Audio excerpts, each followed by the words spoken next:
Hello it's Zafar Rana and welcome to online AP trick channel. आज मैं आपको सिखाऊंगा कि आप कैसे YouTube वीडियोस के अंदर ऐसे सेक्शंस बना सकते हैं जैसे कि मैंने यहाँ बनाए हुए।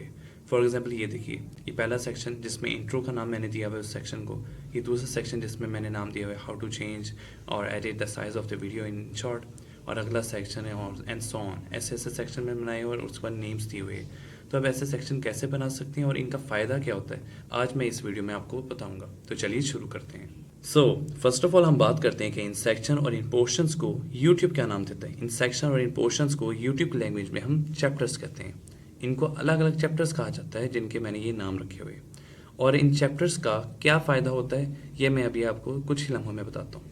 तो जैसे हम गूगल में जाते हैं, गूगल पे मैंने फॉर एग्जांपल ये राइट करने के बाद जब मैंने सर्च किया तो हुआ ये कि गूगल ने काफ़ी सारे वीडियोस को सर्च आउट किया और ये वीडियो को निकाला और उसके बाद ये किया कि इसके इस वाले पोर्शन को हाईलाइट कर दिया।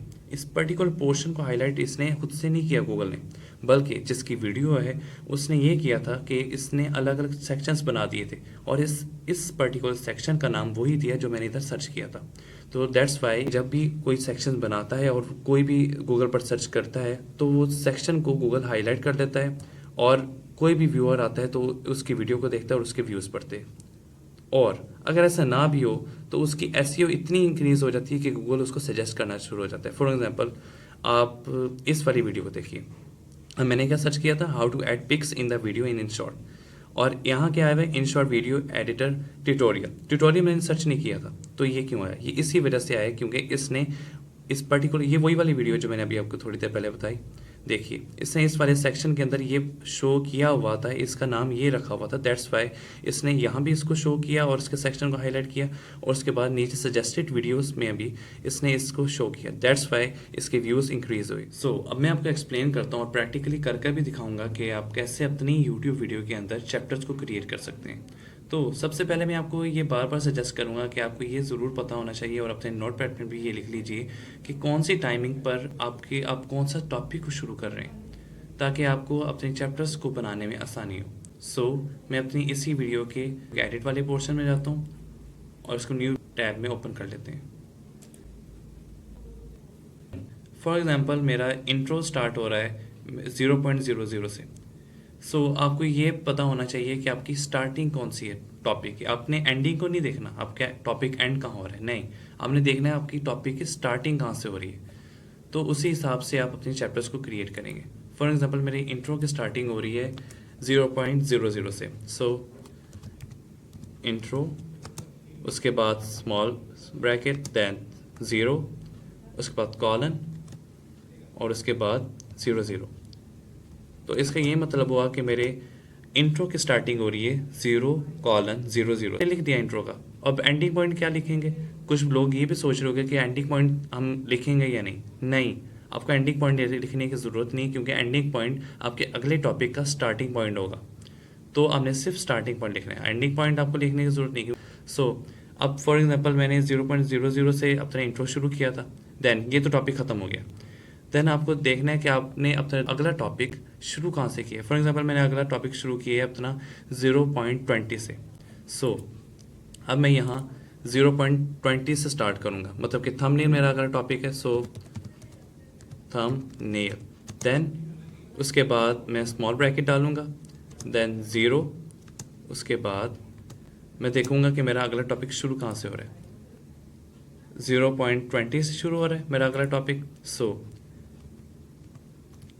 मैं यहाँ लिखूँगा 0.20, हो गया। यहाँ मैंने लिखा 0:20। देन अब ऐसा होगा कि मेरा यहाँ से लेकर यहाँ तक एक सेक्शन बन गया और उस सेक्शन का नाम है इंट्रो। अब अगला सेक्शन मैं कैसे बनाऊँगा, अब मैंने अगले सेक्शन का स्टार्टिंग पॉइंट तो लिख लिया। अब मैं इसका एंडिंग पॉइंट लिखूँगा कि मेरा एंड कहाँ हो रहा है टॉपिक। फॉर एग्जांपल मेरा यहाँ एंड हो रहा है यहाँ टॉपिक, और यहाँ से अगला टॉपिक शुरू हुआ है जिसका नाम है चैनल के बारे में मैं एक्सप्लेन कर रहा हूँ। तो 1.07 से मेरा अगला टॉपिक शुरू हो रहा है। तो मैं यहाँ ऐसा करूँगा।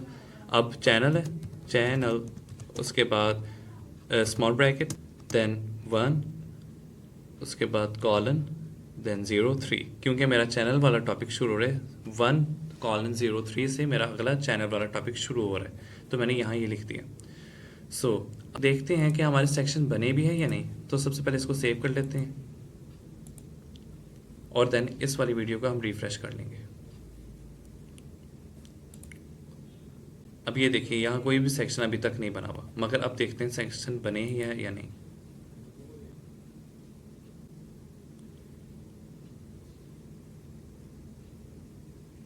तो अब हम देखते हैं सेक्शन बने हैं या नहीं।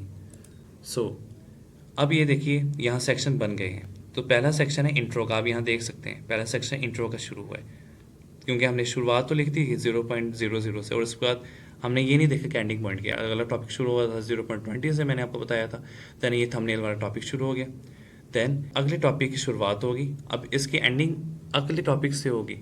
ये देखिए यहाँ थंबनेल वाला टॉपिक आ गया, उसके बाद ये थंबनेल वाला टॉपिक ख़त्म हो गया, चैनल वाला टॉपिक शुरू हो गया। तो ऐसे ही आपने ऑनवर्ड्स अलग अलग अपने चैप्टर्स बनाते जाने हैं। जैसे कि मैंने इस वाले वीडियो में अपने सारे चैप्टर्स बनाए हुए। फॉर एग्जांपल मेरा इंट्रो स्टार्ट हो रहा था 0.00 से स्टार्ट हो रहा है, 0:00। देन उसके बाद अगला उससे अगला टॉपिक शुरू हो रहा है 0:33 से। आपने सिर्फ बिगनिंग देखनी है अपने टॉपिक की, आपने एंडिंग को नहीं जहन में रखना, आपने सिर्फ बिगनिंग देखनी है अपने टॉपिक की, कहाँ से बिगिन हो रहा है आपका टॉपिक। फॉर एग्जांपल मेरा टॉपिक 0:00 से बिगिन हो रहा था, तो मैंने इधर लिख दिया। तो अगला टॉपिक मेरा बिगिन हो रहा था 0.33 से, 0:33 से बिगिन हो रहा था, तो मैंने 0:33 लिख दिया। फिर ऑनवर्ड्स मैंने सारा ऐसे किया। सिर्फ हमने बिगनिंग ही लिखनी है, आपने एंडिंग नहीं लिखना, आपने सिर्फ बिगनिंग लिखनी है, बिगनिंग की टाइमिंग लिखनी है बस। आपने सिर्फ अपनी टॉपिक, कोई भी टॉपिक है, फॉर एग्जाम्पल इंट्रो है, आपने उसके सिर्फ बिगनिंग लिखनी है, शुरुआत लिखनी है, शुरुआत की टाइमिंग लिखनी है। तो उसके बाद हमने अगले टॉपिक की शुरुआत की टाइमिंग लिखनी है, उसके बाद उससे अगले, उससे अगले, उससे अगले। आपने सिर्फ शुरुआत को देखना है, आपने एंडिंग को नहीं देखना, ठीक है। तो ऐसे ही आप करते जाएंगे और आपके ऐसे सेक्शंस क्रिएट हो जाएंगे और उससे आपकी एसईओ में भी बहुत फ़र्क आएगा और उसके बाद आपकी व्यूज़ भी बहुत ज़्यादा बढ़ेगी। तो इससे आपकी व्यूअर्स को भी आसानी होगी कि उनको कौन से चैप्टर को देखना है। तो इससे आपकी व्यूअर्स भी बहुत ज़्यादा बढ़ेगी, आपकी एसईओ तो बढ़ेगी ही बढ़ेगी, क्योंकि आपने डिस्क्रिप्शन में उसको सारा एक्सप्लेन किया हुआ है। तो अगर आपको मेरी वीडियो पसंद आई तो प्लीज़ मेरे चैनल को सब्सक्राइब कीजिए, मेरी वीडियो को लाइक कीजिए, और अगर आपको कोई भी मुश्किल है इस वीडियो में पेश आ रही है तो प्लीज़ आप कमेंट में पूछ सकते हैं, मैं जवाब दूंगा। Thank you.